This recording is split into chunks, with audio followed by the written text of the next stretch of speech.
का स्वागत है। मैं हूं सुमित और मंगलवार का दिन भारतीय बाजारों में लगातार दूसरा दिन जबकि भारतीय प्रेशर के साथ खुले थे।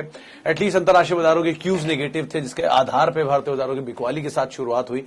धीरे धीरे मार्केट ने संभलने की कोशिश की, लेकिन फ्रंट लाइन इंडेक्स में ही ये रिकवरी आई। मिड कैप स्मॉल कैप आज भी प्रेशर में रहे।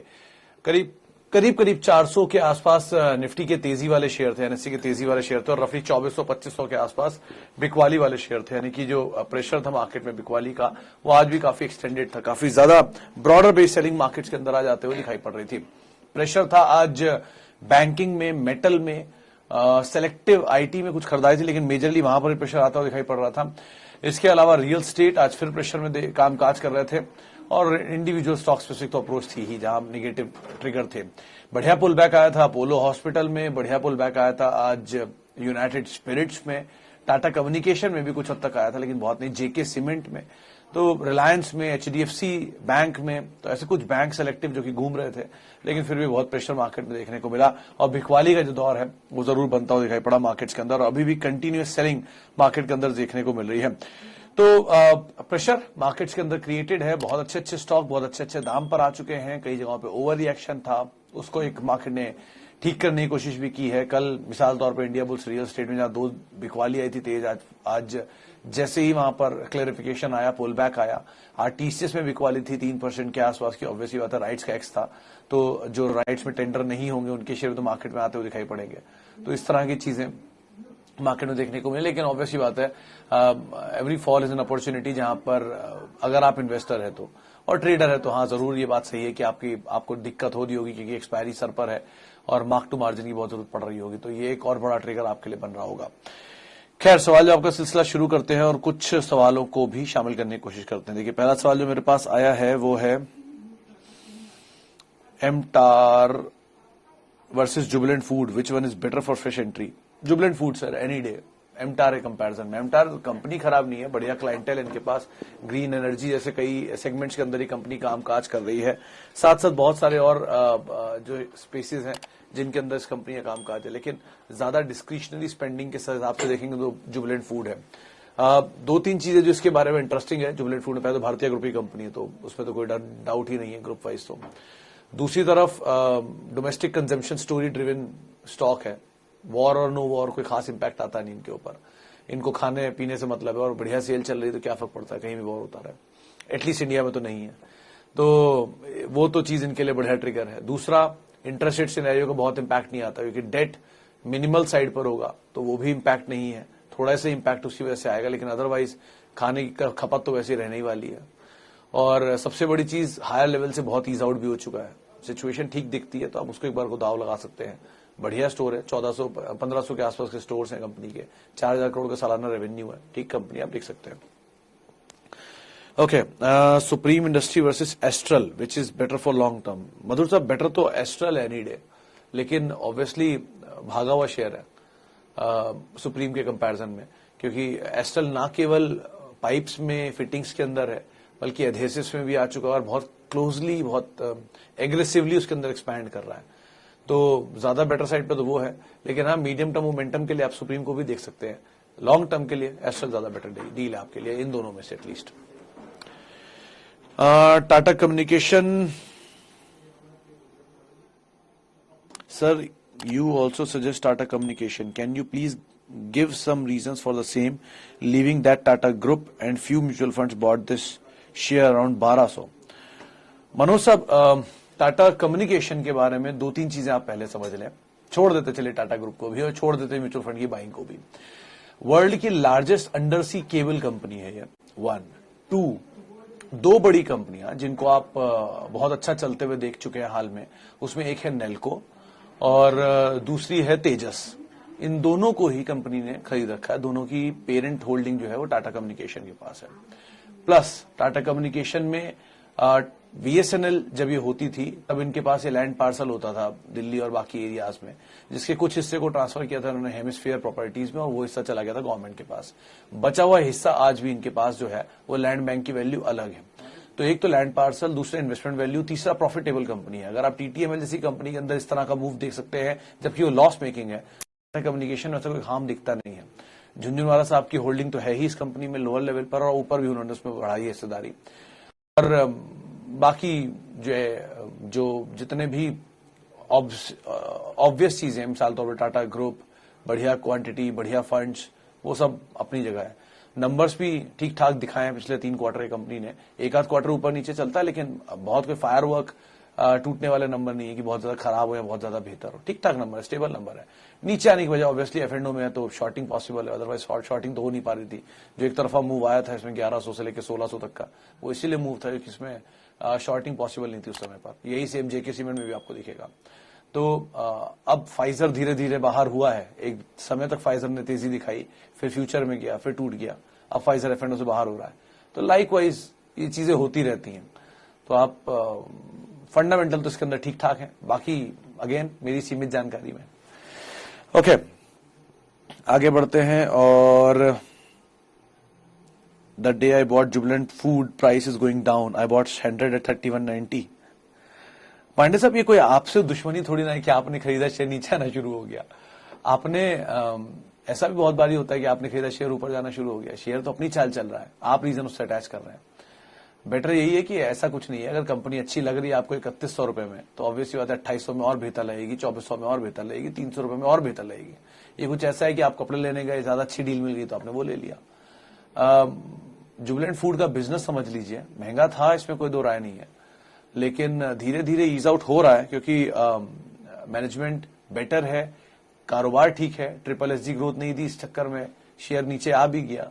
लेकिन ऐसी कोई खराब कंपनी नहीं है। जब आप उन नई कंपनियों में बैट कर सकते हैं जो कि अभी आईपीओ लेकर हैं, मिसाल के तौर पे देवयानी, मिसाल के तौर पे सफायर फूड्स, इनके कारोबार पे आप बैट कर सकते हैं। ये तो फिर भी पुरानी हिस्ट्री रखती है और पुराने समय से लिस्टेड है, अपना मेटल प्रूफ कर चुकी है। और सबसे बड़ी बात की बोनस और स्प्लिट जो अभी आने वाला है, उनके एडजस्टमेंट के बाद भी सिर्फ 70 करोड़ ही शेयर होंगे टोटल मार्केट में, जबकि आईटीसी के 1280 करोड़ है। तो आप खुद ही अंदाजा लगा लीजिए किस तरह के नीचे आ सकता है, ईज आउट हो सकता है। एफ&ओ में है तो बिकवाली हो सकती है, सब बातें सही हैं। लेकिन अगर कारोबार आपको ठीक लग रहा है तो क्या दिक्कत है इस कंपनी में रहने के लिए। एटलीस्ट अपने प्रोडक्ट को रिनोवेट तो कर रहे हैं थ्रू पॉपाइज या थ्रू बिरयानी, चीज कर रहे हैं अपने डंकिन डोनट्स एंड ऑल। लेकिन बाकी प्लेयर्स तो वो भी नहीं कर रहे हैं और डोमिनेंट अपनी पोजीशंस में। तो एटलीस्ट बाकी बेट करने से बेटर तो आप QSR में इस पर बेट कर सकते हैं। सबसे ज्यादा मार्जिन होल्ड करते हैं, सबसे कम मतलब स्पेस वाइज सबसे ज्यादा रेवेन्यू जो है वो जनरेट करते हैं। अकॉर्डिंगली आप देख सकते हैं बाकी। ओके, 3i इंफोटेक, शर्मा साहब इस पर 2-3 बार मैं टिप्पणी चुका हूं, लेकिन इसमें सवाल मेरे पास बहुत आते हैं। देखिए, 3i इंफोटेक में 2-3 चीजें अच्छी बुरी दोनों ही समझाता हूं। पहली चीज तो इसमें एक मैंने ऑब्जर्व किया है, हाल फिलहाल में 60-70% के आसपास की डिलीवरी उठ रही है, डिस्पाइट ये लोअर सर्किट पर है। 2, हर रोज लोअर सर्किट लग जाता है, फिर भी खोल देते हैं उसको कोई ना कोई, तो एक्टिविटी तो है इसके अंदर कुछ।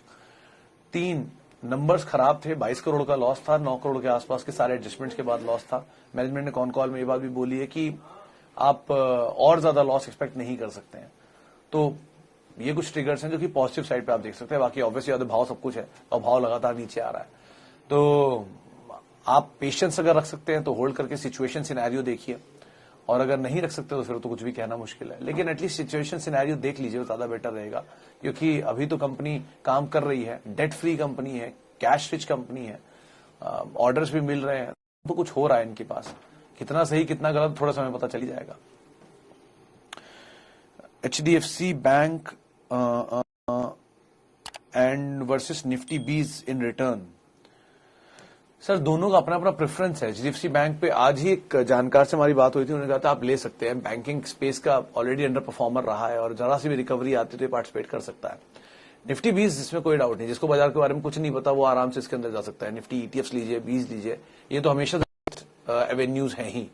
लेकिन उनके लिए जो थोड़ी बहुत भी समझ रखते हैं और बैंक में एक्सपोज कर सकते हैं अपने आप को, जिनको इस चीज का वोलेटिलिटी का डर नहीं है मार्केट में, जिनके लिए गिरावट एक मौका है, उनके लिए जरूर एक अच्छा विकल्प हो सकता है। HDFC बैंक देश का नंबर 1 बैंक है आज भी, और मार्केट कैप के लिहाज से एटलीस्ट, और स्टिफ कंपटीशन देता है बाकी बैंक्स को भी, इंटरनेशनल लेवल के बैंक्स को भी। तो ऐसा तो कोई इशू नहीं है। लेकिन हाँ, निफ्टी बीज सेफेस्ट ऑप्शन है। अगर आप कुछ नहीं जानते बाजार के बारे में तो ETF के जरिए निवेश करें, म्यूचुअल फंड के जरिए निवेश करें, कोई दिक्कत नहीं उसमें। ओके, इमरान साहब, कल ईडी का न्यूज आया था आईबी रियल में और उन्होंने रेड्स मारी थी, लेकिन बाद में शाम को कंपनी ने क्लेरिफाई कर दिया कि जिस आईबी की वो बात कर रहे हैं ये वो आईबी नहीं है, क्योंकि एम्बेसी रीट इसको खरीद चुका है। तो अभी कंपनी डिफरेंट है, मैनेजमेंट डिफरेंट है, नाम की वजह से बाजार में सेंटीमेंट बिगड़ा, लेकिन ठीक है, सच कोई सिचुएशन नहीं। कंपनी ने तो यही क्लेरिफाई किया कल, प्रेस रिलीज आप मेरे ट्विटर हैंडल पे भी देख सकते हैं, बीएससी पे भी है, और आज इसलिए बाजार में उलट रिएक्शन भी दिया उसके ऊपर। बाकी आप सिचुएशन सिनेरियो देखते रहिए, सिचुएशन पता चलती रही किस तरह की है। Procter and Gamble Health Care 5575। Sanjay ji, ये हाइजीन वाला है हेल्थ केयर वाला है? अगर ये मर्क था जो प्रॉक्टर बना तो ये आप इन्वेस्टमेंट ग्रेड स्टॉक समझ के चलिए, इसमें आप कोई ट्रेडिंग के जरिए घुसिएगा मत। 20 रुपए 50 रुपए 60 रुपए वाला नहीं है ये शेयर, ये आप लेके रखिए और रखिए, एक्यूमुलेट करिए नीचे के लेवल पर, ये ज्यादा बढ़िया है, क्योंकि इसकी इक्विटी इतनी छोटी है कि कोई मतलब ही नहीं उसका दूसरे कंपनी में, मल्टीनेशनल कंपनी। और दूसरी तरफ अगर प्रॉक्टर एंड गैम्बल 16,000 रुपए वाला है और वो आपने 5,000 रुपए में लिया है तो भी आपको कोई दिक्कत नहीं है। डिविडेंड इतना देता है दोनों, मर्क ने भी डिविडेंड दिया है बढ़िया और प्रॉक्टर एंड गैम्बल ने भी डिविडेंड दिया है बढ़िया, तो दोनों डिविडेंड के लिहाज से इतने बढ़िया है, तो आप डिविडेंड भी इंजॉय कर सकते हैं और अदरवाइज भी बने रह सकते हैं। बस ये बात है कि ये थोड़े बोरिंग जर्नी वाले स्टॉक है, ये आपको कोई एक्साइटमेंट नहीं देंगे रोज के बढ़िया मूवमेंट का, लेकिन स्लोली स्लोली चलते रहेंगे, तो ये आराम आराम से रखिए, आराम आराम से इनका फ्रूट खाइए, उस तरह के स्टॉक्स हैं ये। अच्छा जी, बीएचईएल 10,000 शेयर 60 रुपए पे। धनंजय जी, 60 रुपए पे नीचे 58 क्रूशियल जोन था टेक्निकली, ऊपर 72 रुपए क्रूशियल जोन था जो इनका हाइस भी है। ये दोनों जोन्स को तोड़ के नीचे काम कर रहा है 49 के आसपास, बैन में भी था शायद आजकल में। बेटर यही है कि आप, क्योंकि अभी इतनी बड़ी क्वांटिटी में और आप होल्ड कर सकते हैं और आपका अपना पैसा मैं एज्यूम कर रहा हूं, तो आप बने रहिए। एसेट वाइज तो कंपनी बढ़िया है ही, अगर कहीं दोबारा पीएसयू की लहर चली तो उसमें ऊपर आएगा, निकल जाइएगा, क्योंकि ये वो स्टॉक है जो पीएसयू मोमेंटम में चलने वाले शेयर है। ये वो स्टॉक नहीं है जो मतलब बहुत मासिव गेन देंगे। इस रीजन से कि ऊपर आएगा तो ऑब्वियसली पीएसयू में सरकार स्टेक बेच देगी, अपना ओएफएस ले आएगी, या कुछ ना कुछ हिस्सा बिक्री आती रहेगी ईटीएफ के जरिए, किसी चीज के जरिए, तो ये कंसर्न हमेशा रहता है पीएसयू में। कोई पीएसयू इसलिए नहीं चलते हैं। आप मतलब एग्जांपल के तौर पे एनटीपीसी देख लीजिए, 2004 में शायद आईपीओ आया था और तब से लेके आज तक उसने सिर्फ 3 गुना का रिटर्न दिया।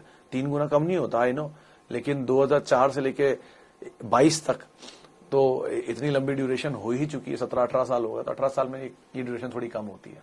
तो स्लो एंड स्टेडी रहेंगे, डिविडेंड भी देता भी अच्छी है, लेकिन एसेट वाइज कंपनी ठीक है, तो तेजी मिले, बेटर निकल जाए, ज्यादा बेटर रहेगा, लेकिन अभी एटलीस्ट आप होल्ड कर सकते हैं।